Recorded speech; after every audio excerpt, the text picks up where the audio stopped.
Okay, welcome everyone to the final session in the Identity on Chain Educate with Concordium.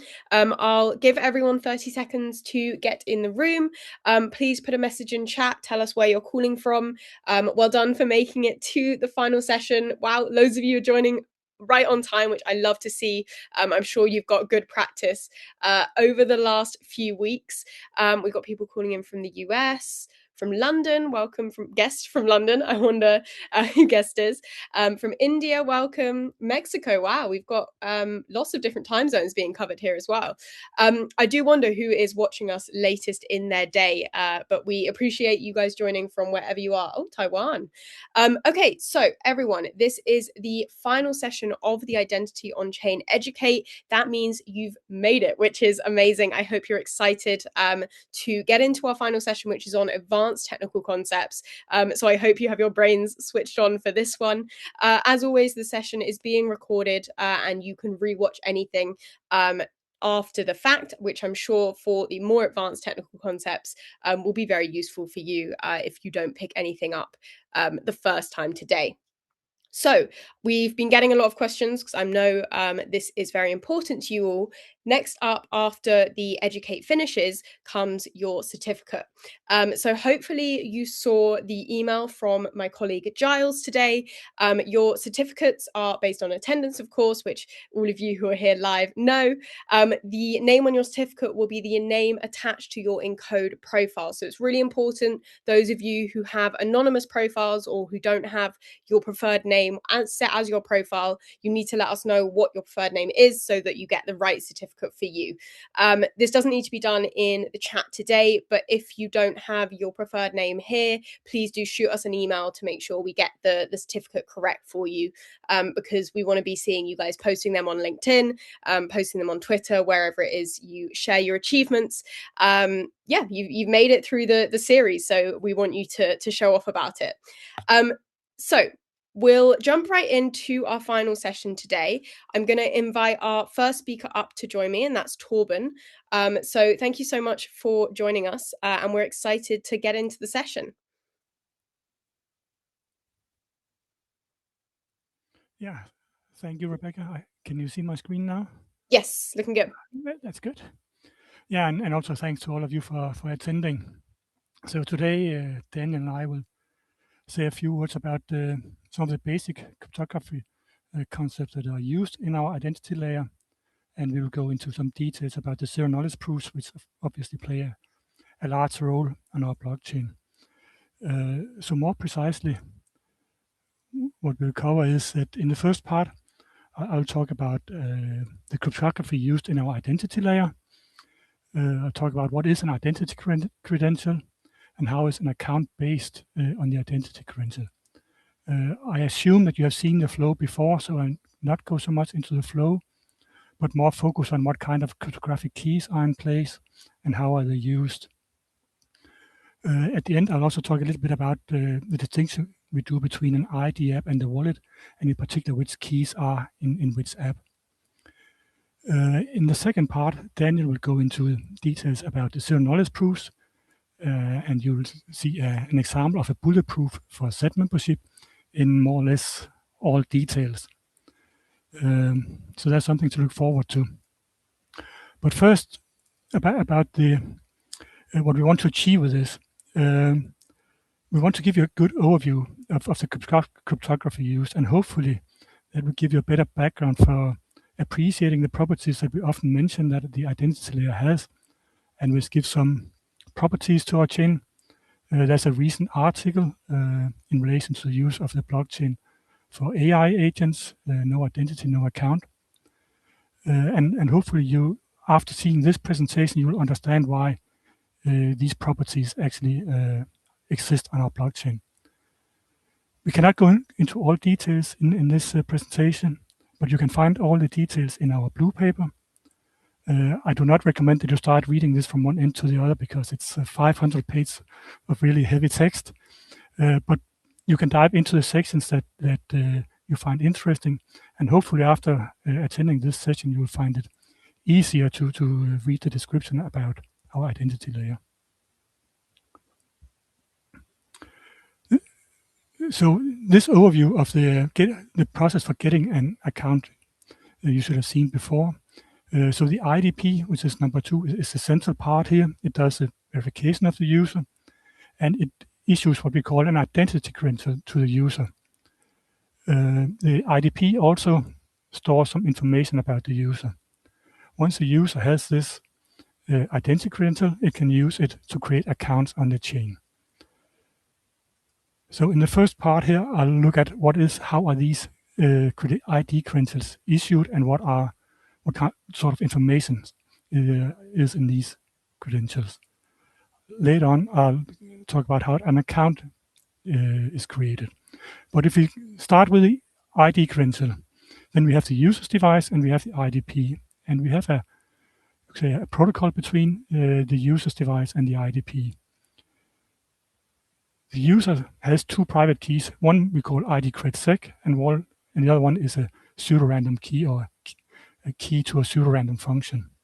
The IDP has a private key which it uses to sign the ID credentials.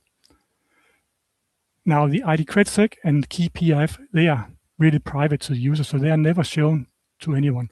So the first thing the user does when it asks for an ID credential is that it sends ID cred_pub, which is a public key corresponding to ID cred_sec, to the IDP, and it also sends an encryption of the PIF key. And this encryption is under, here I say, PK PD, which is a public key of the privacy guardians. And if you recall, the privacy guardians are entities which are involved in the identity disclosure process. And their public keys are available on the blockchain, so the user can make these encryptions. So the user sends the public key and this encryption of the PIF key to the IDP. If you try to get an account, you know that the first thing you have to do is you have to prove who you are, showing your passport. So that just happens. I'm not going to the detail of that. Once that happens and the IDP accepts the user, the IDP will sign the identity credential. And that is a partly blind signature on some information. It includes the ID cred_sec and the PRF key. And then there are some personal attributes, like if it was me, it would be my name, my nationality, my date of birth, etc. And then there's also a parameter which we call max AC, which is a maximum number of accounts that can be created based on this ID credential. There's a bit more information, but these are the important parts. Now I said before that the IDP does not know ID cred_sec and the PRF key, but it can make this signature anyway using a partly blind signature. But before doing that, it does require a zero knowledge proof that the PRF key is correctly encrypted under the public key of the privacy guardians, and it also includes a proof that this ID cred_sec, which is included in the credential, actually is a private key corresponding to ID cred_pub, which the IDP knows. So there are some zero knowledge proofs involved in this. But the result of this is that an IDP signature on the ID credential is returned to the user's device, and the IDP stores what we call an account holder record. And there's a number of information in this record, but the most important is the ID cred_pub is part of it, and the encryption of the PIF key. It also includes all the personal attributes, like if it was me, it would be my name, my nationality, etc. That is also stored by the IDP. And for recovery reasons, the IDP also stores a blinded version of the signature. When the user receives the signature, it verifies it, of course, and then it creates the ID credential, which consists of the ID cred_sec and the corresponding public key. It also includes the PRF key and this parameter, the maximum number of accounts, and also the personal attributes which have been approved by the IDP. And then, of course, it also stores the signature which it just receives from the IDP. It also stores some blinding data, which is necessary for recovery reasons, but it basically allows assume that the user's device is lost, and then later on it is recovered using the seed phrase. Then the user can recreate ID cred_sec, and by proving knowledge of ID cred_sec, it actually allows the user device to recover the a blinded version of the signature from the IDP, and by unblinding it using blinding data, which is also generated from the seed phrase, it can recover the signature. So it can recover the credential, basically. So that is for recovery.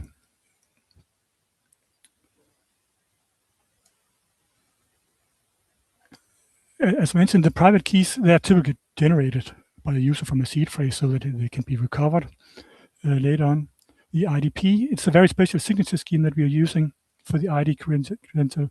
It's a Poincheval-Sander signature scheme, which allows the IDP to make these semi-blinded signatures where it can include in the signature ID cred sec and the PRF key without knowing them. I should say the public key of the IDP is registered on chain, and you can go and take a look at the public keys of the IDPs that we have on the blockchain if you want to. The two keys, ID cred pub and the encrypted PRF key, they are stored by the IDP so that it can be used later on in an identity disclosure process. I'll get back to that later. The blinded version of the signature is stored for recovery reasons, as I mentioned. And on the user side, the user can now use identity credential either for account creation or in proofs of identity. I'll also get back to that later on. So that is the ID credential which the user gets from the IDP during the initial registration. So now I've covered this part of the flow, how the ID credential is issued. So let's take a look at how accounts are created once the user has an ID credential. So just to emphasize, so the account holder must have an ID credential in order to create an account on the Concordium blockchain. And related to the account, there's some data. There's some private data of the account holder. There's the signature key, which is used to control users of the account. Then we have what we call the account credential number, which is used to identify the account. So X is not that's the private part of the identifier, and that is used to compute the public identifier of the account on the blockchain. And then the user also generates some random values which are used to create commitments as part of the account. And you can see that if you look at to the right, I've shown the public data. The public data of the account includes an account identifier, which is used when you're sending PLCs or CCDs to each other. You need the account identifier. An account can have a number of account credentials. For example, it is possible to create an account where I have an account credential and where Daniel have an account credential. And then we can specify that, for example, both of us would have to sign in order to do a transaction on that account. So there are a number of account credentials on an account. And the account or the credential identifier of the first account credential is actually also the account identifier. And that identifier is computed using the PRF key using a pseudo-random function with this key as parameter and X as parameter. So that is the account identifier. Other part of the account is the signature verification key, so that signatures can be verified. It also includes commitments to my personal attributes. So that means for each of my attributes, it could be my name, my date of birth, my nationality. There's a commitment containing that attribute. And that means that these attributes are included in the blockchain, but they are not revealed. And it's not possible to find them. But the user can later decide to reveal these or make proofs about them. And that is what Daniel is going to talk about later. Then there's also some disclosure information. And the most important part of the disclosure information is an encryption under the public keys of the privacy guardians of ID cred pub. So remember, IDP knows ID cred pub. As part of the account, we have an encryption of ID cred pub under the public keys of the privacy guardians.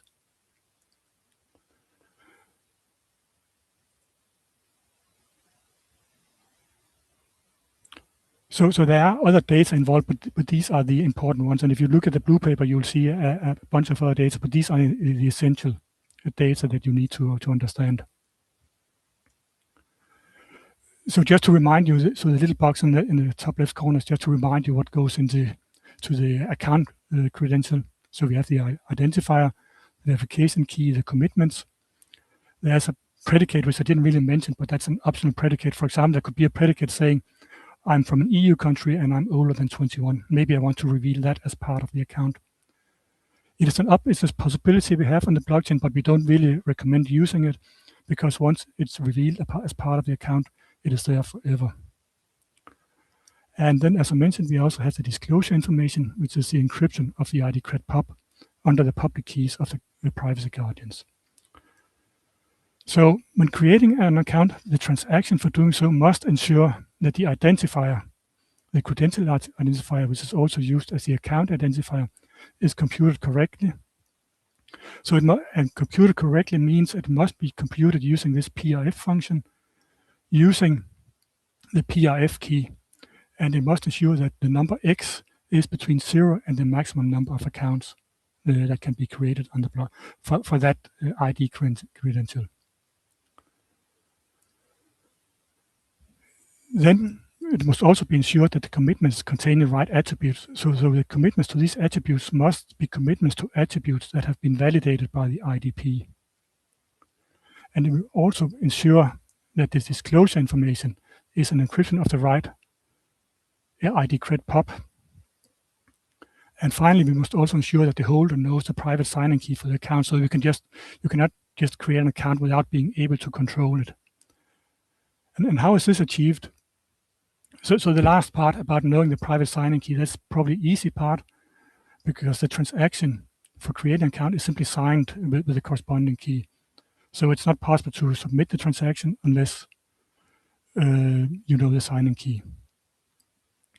In addition to that, the transaction contains a big zero knowledge proof, which basically proves what I just said before holds. So it proves that the holder has an identity credential with a valid signature from this particular IDP. So at this point, it is revealed which IDP has issued the ID credential. But the user does not reveal anything about the ID credential. It just proves that it has an ID credential from this IDP, and this ID credential satisfies that it includes a value of ID cred sec. Remember, ID cred sec was signed as part of the signature, which matches ID cred pub. It proves that the encryption of the ID cred pub is correct under the public keys of a privacy guardian, and that it proves that the account credential is computed correctly using the PRF key with a particular number X, which is between 0 and the maximum. And again, remember, the PRF key is part of the ID credential. It was actually part of the signature from the IDP.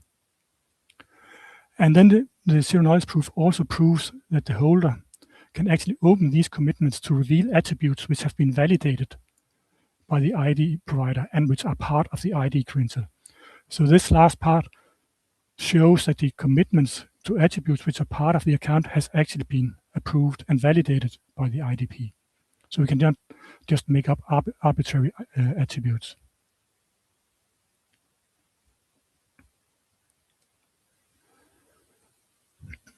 So so we say that the accounts are private. On the other hand, we also say that it's possible to identify who owns an account. So let's look a little bit at this privacy versus identity disclosure. First, if you look at the privacy, then because we're using zero knowledge proofs, an account does not reveal anything about the ID credential. The user is just showing that it has one which satisfies the requirements I discussed before. Also, the account information does not reveal any information about the user because all personal information are hidden inside commitments, and these commitments hide the attributes unconditionally. So that means even if you have a quantum computer, you cannot find out the information inside these commitments. it's unconditionally secure, unconditionally hidden. The IDP can also not see who created the account. IDP can see that the account was created based on an ID credential, which it has issued, but it cannot see anything about the user. And the user can repeat this process for multiple accounts, and these accounts cannot be linked. And that's the main reason for that is that the identifier of the account is computed using a pseudo-random function using a key which is hidden. So these are the privacy properties of our blockchain, of accounts on our blockchains. But what about the identity disclosure? How does that work then?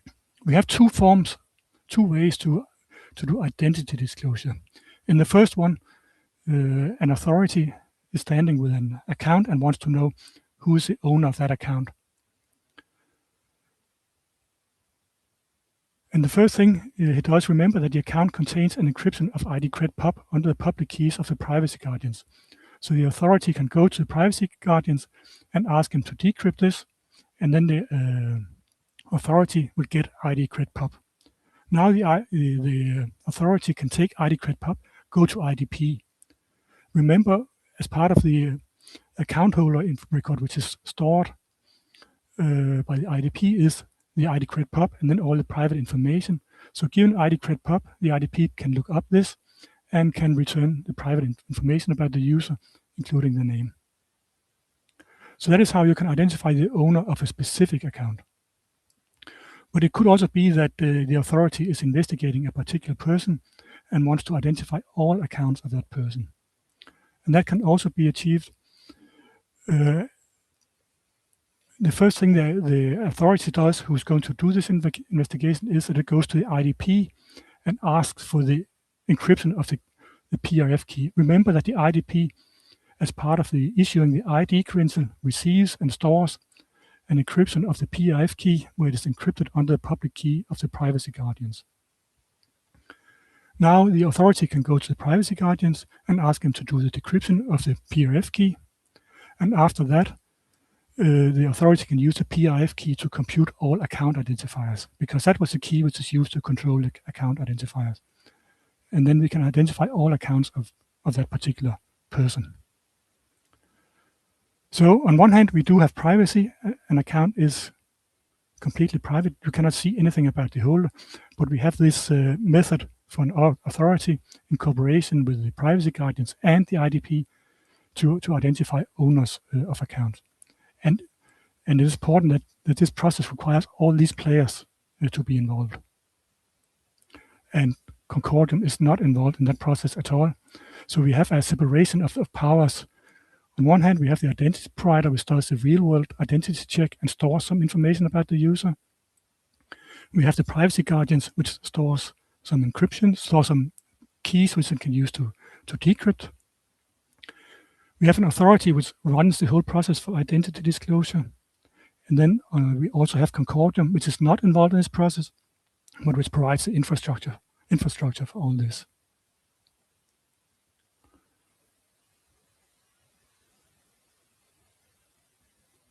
Good.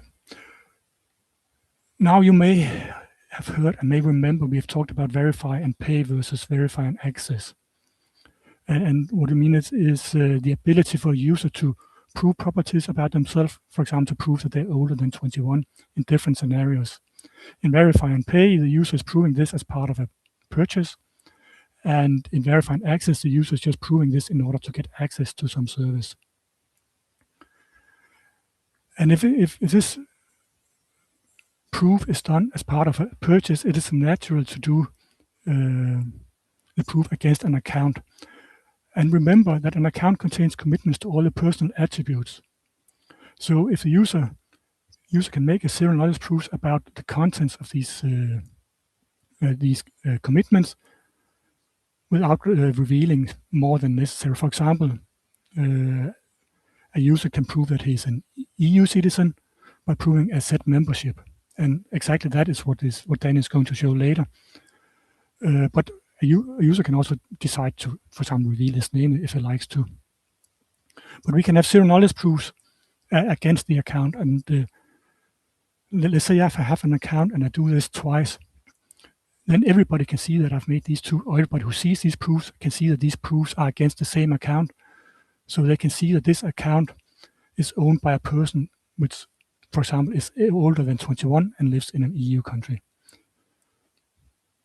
It is an advantage to use this type of proof when it's in relation to payment, because then the recipient or the merchant can prove that he received this proof as part of payment, so he received payment from a person who satisfied these requirements. On the other hand, it would also be nice to do ID proofs without having this linking between different proofs, and that's what is happening when we do the proofs against an ID credential. And the way to look at this proof is that a user has an ID credential as described earlier, and now the user wants to prove, for example, that he's an EU citizen. Then the user can make a kind of a fictive or temporary account which just contains this attribute, which is my nationality. And then it can make one large zero knowledge proof, which on one hand proves that this account creation or part of an account creation is correct, and combine it with a proof, the set membership proof, that I'm an EU citizen. So the proofs against ID credential are really created using the proof which is used when creating an account, and the proof, identity proof, used when proving identity against an account. It's a combination of those two proofs, and then we are cutting off all the fat to make it a little bit smaller. But it is a more complex proof, but it does have the advantage that different proofs cannot be linked. And that leads me to the last part, which I think you've also been discussing previously, about the wallet versus an IDP. And the observation here is that the holder has private keys relating to ID credential, most notably the ID cred and the PRF key, and it has private keys related to the account, most importantly the account signing key, and also the randomness for opening an account, for opening commitments. And these sets of keys are independent, and they can be created from different seed phrases, if you like. The account keys are not needed in relation to the use of the ID credential, and reversely, the ID credential keys are not used when you're doing a transaction with the account. So it's two separate sets of keys, and logically they can be handled by two different apps, and that's what we're doing with the ID app, where we are basically handling all the ID credential keys and the ID credential in the ID app, whereas a wallet can only focus on the keys needed to use the account. Of course, you can also have an account that handles all keys, and that is also the case, for example, with the Concordium wallet. But in option 2, where you have both a wallet and an ID app, the wallet will typically use the ID app to create the account. So the ID app would create this proof which is needed for as part of the account creation, and then the wallet can sign this transaction with its account signing key and submit it to the blockchain. The wallet can then later on make ID proofs based on the account, and if the user wants to make identity credential-based proofs, the user can use the ID app, and then the user is completely sure to meet the properties that different proofs cannot be linked. That was very quickly a quick run through of the ID credential and account creation, and I hope it gave some insight into how it works. And I think now Daniel will take over and go into details with zero knowledge proofs. So I'll stop sharing, Daniel. Thank you. Let me find the right window here. You should now see exactly the same slide because we're continuing here. Yeah, so welcome to the actual really technical deep dive. So Torben gave you an overview of how like the cryptographic system of IDs works on the high level. Now we're going to look at the actual proofs. So this is all about set membership. I mean, we have other proofs, as you have seen, right? We can prove, for instance, that the value is, we can reveal it, we can do range proofs, whatnot. This one is interesting because it is kind of a bit special the way we do it. So what's the goal? We want to prove that a secret value is in a public set S. So typically, could be like your country of residence, and you want to show that this is in Europe or maybe in the Americas, right? And so here, the value itself should not be revealed. The set itself is public.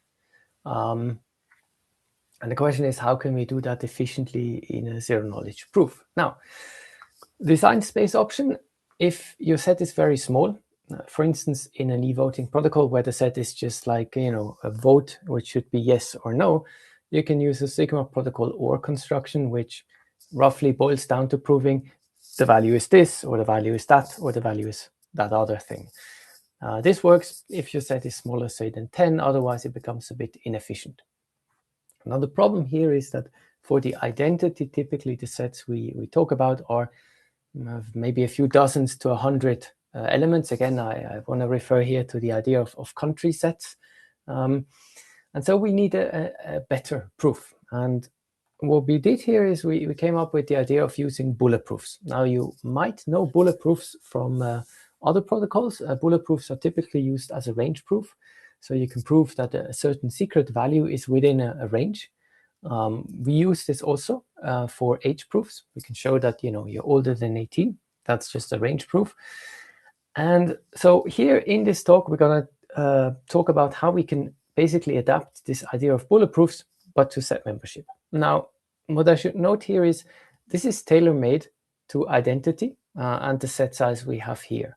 If you encounter sets which have like 1 million entries in it, this does not work. So for this, you would need a more fancy proof, such as curve trees, which is actually the result of us investigating like privacy-preserving transactions. So curve trees here is an accumulator-based scheme, which is really efficient in proving in zero knowledge that you have like membership in a large set. The reason why we do not use curve trees for the identity layer is that it is, in comparison, relatively complex compared to the bulletproof thingy. And as we already have range proofs based on bulletproofs, this adaptation here adds a small overhead. And in cryptographic design, it's very nice if you can avoid unnecessary complexity. So that's why we go with this approach. So let's start from scratch. First of all, everything in this talk are numbers. So if I say, oh, I want to prove that my country of residence is inside a set, what that means is like the country is just encoded as a number, and so is every other country in the set. More formally, we look at what is known as a finite field. So there is plus and addition, as you know, from normal integers, except we now do everything modulo q. So that means the result of all your operations is a number between 0 and q minus 1. It should be noted that q here is a very large prime number. Prime here makes sure that this field has nice properties. And large means we are talking about a number which is roughly like 2 to the power of 250. So incredibly large compared to like numbers we normally encounter in our day-to-day life. The things we care about here are vectors. This, from a programmer's view, essentially an ordered list of numbers.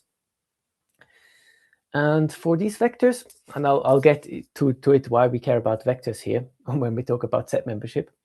What we can do is, you might know this from school, we have the inner product. So you take two vectors and you just multiply the coefficients component-wise and then sum it up all. So the result of this operation of this inner product is, again, a number. I mean, if you have seen this in school, maybe you know the geometric interpretation of this inner product as if this is 0, those two vectors are orthogonal.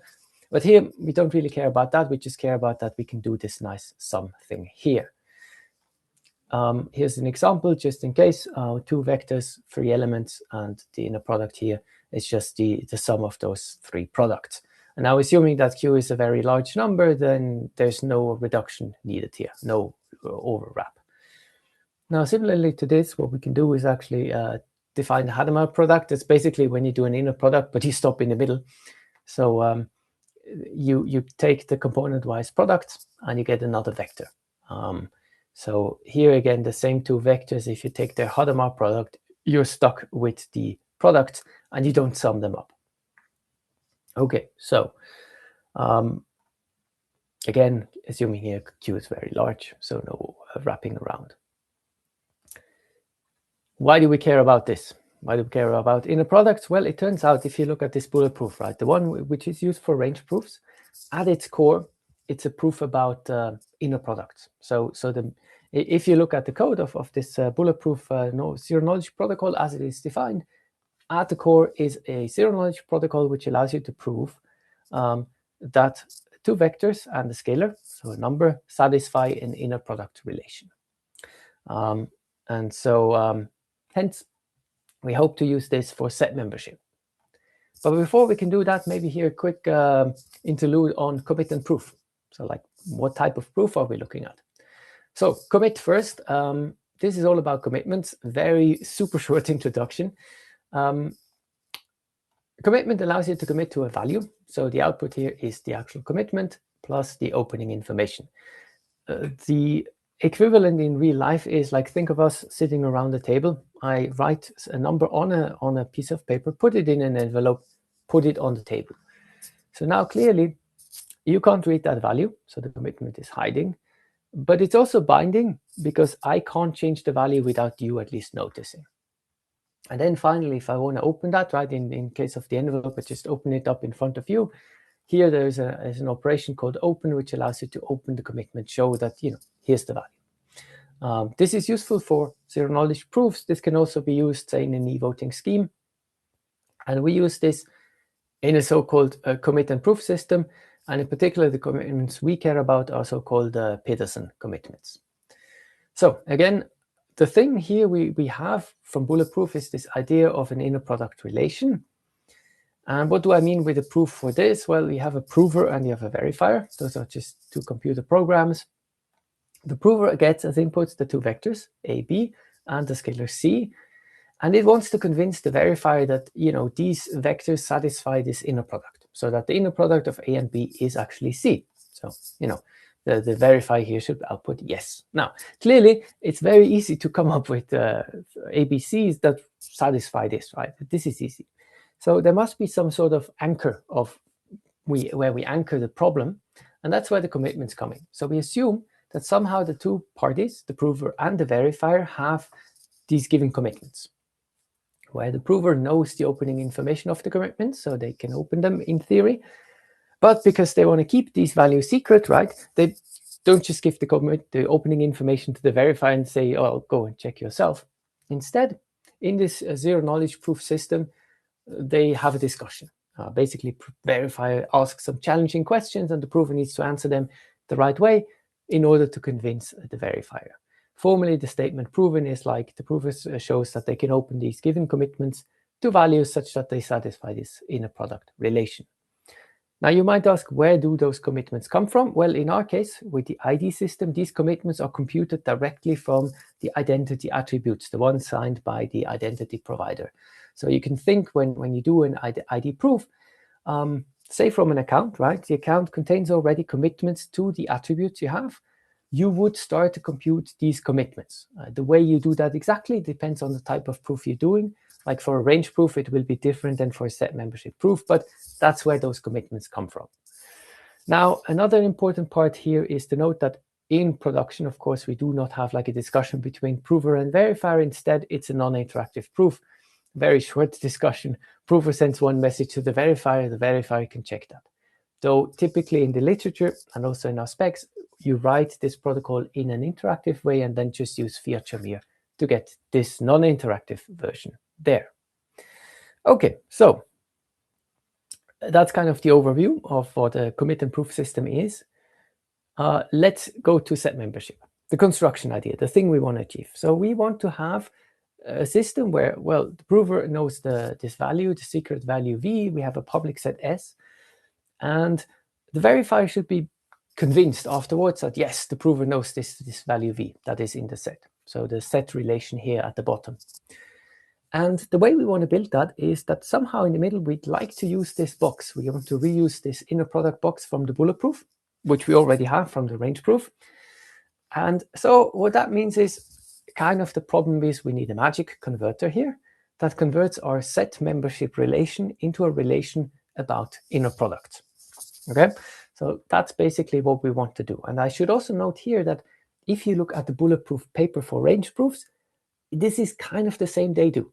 So they take the range relation, saying a value is in between a certain range, and they convert it also into such an inner product relation.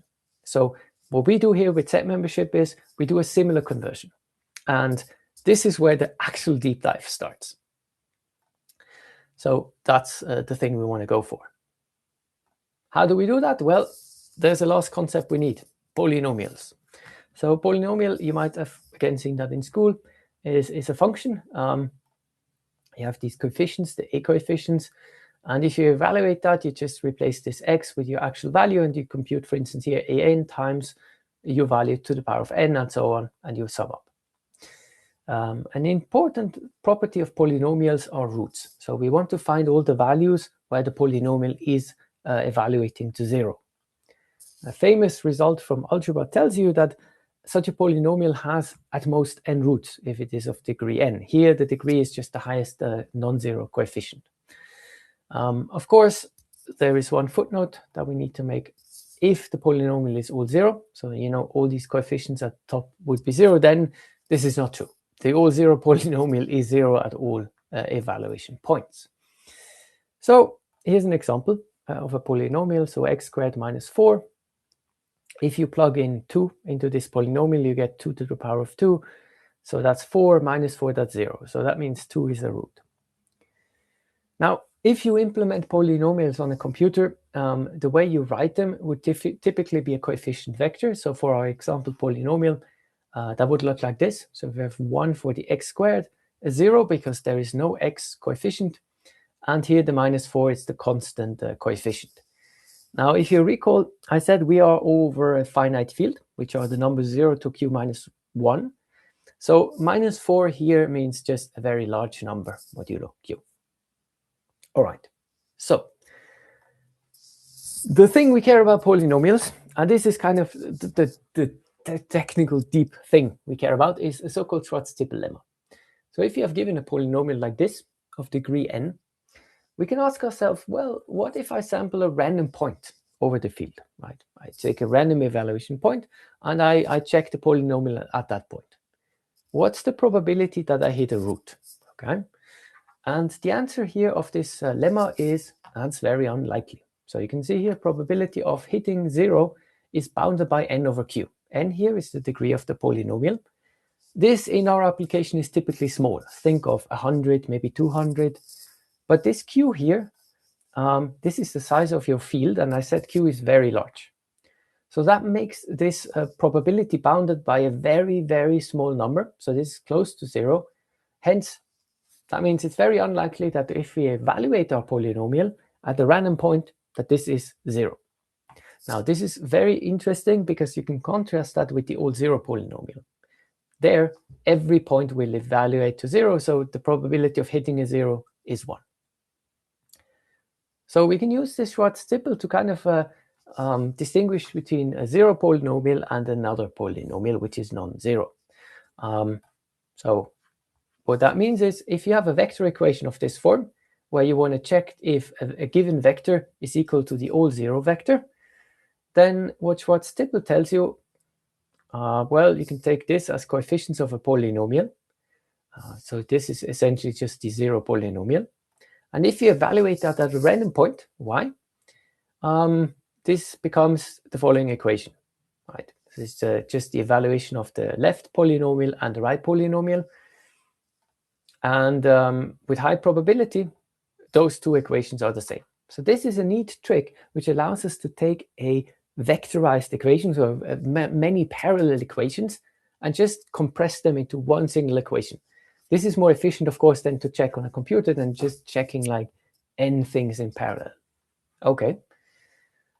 So if you look at this in a slightly different way, what that says is we can take this vector equation and use Schwarz-Tippel to convert it into an inner product equation. So here, this yn is just this vector of the evaluation point with different powers. And so, again, with high probability, those are equivalent.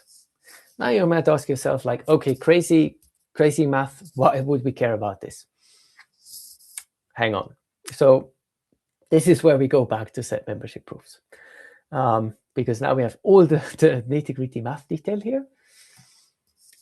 So remember, we want to do this, right? We want to prove kind of, I know a value V and I claim it's in S. Okay, so that means there is an index such that V is equal to SI. We can now vectorize this equation. So we can say, okay, here's a vector S. This is just a set element. And we can have an index vector. It's all 0 except at one position, here, position I. And now what we can look at, if you take the inner product of those two, if that's correct, right? If V is really at position I in the set, this inner product must be V. So in other words, we have now taken our original relation, saying I know V is in S, and transformed this into I know the index I, such that V is the element at position I. And this very much already looks like an inner product relation. So you might say, okay, we're done, right? Great. So this is the way we do that, right? We take those two vectors and the scalar is V, and we make an inner product proof. Done. That's what the bulletproof thing in the middle can do. And we're almost there, close, but there's a problem. For S, this is fine, because S can be is public. The verifier and the prover agree on that. The problem here is that this index vector AL is secret. You can't reveal that as a prover, because it would otherwise reveal your secret value, right? So inside our proof machinery, the verifier can't really trust that the dishonest prover would really make a vector of this type, right? This is a very special vector. It contains a single one. Every other entry must be 0. So in order to do the full proof, we now need to add some additional conditions. So we need consistency checks. And these basically need to show that this is a 0 vector with exactly 1, 1 in it. And they look as follows. We first define just another vector here. That's the vector minus the vector that is all ones. And then you have the following things. Now, if you don't get those immediately here, don't worry. You can look at the blue paper. We have a link at the end of the presentation and read up on this more closely. If you see this for the first time, it might be a bit heavy. But basically, the first equation here is already an inner product, and it just says all the coefficients must sum up to 1. The next thing here says that for each of the coordinates, one of those must be 0. And this last one is just making sure that the R vector here is also computed the proper way. So what that means is now we have reduced our set membership relation, so value in the set, into a bunch of equations. So this is a bunch of parallel equations. And now comes the reason why we have Schwarz-Zippel.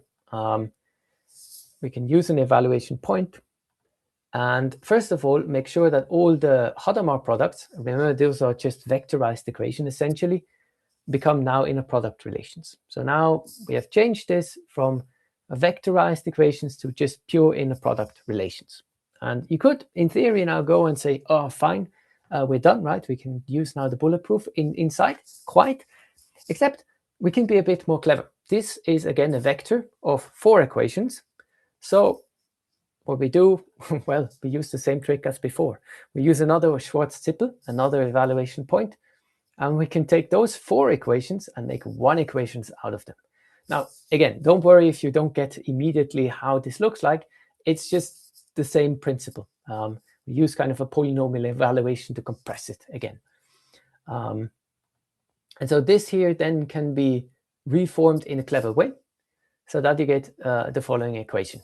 And this is of the form of inner product. So you have here on the left a vector, on the right a vector, and on the left of the equation, that's just a scalar.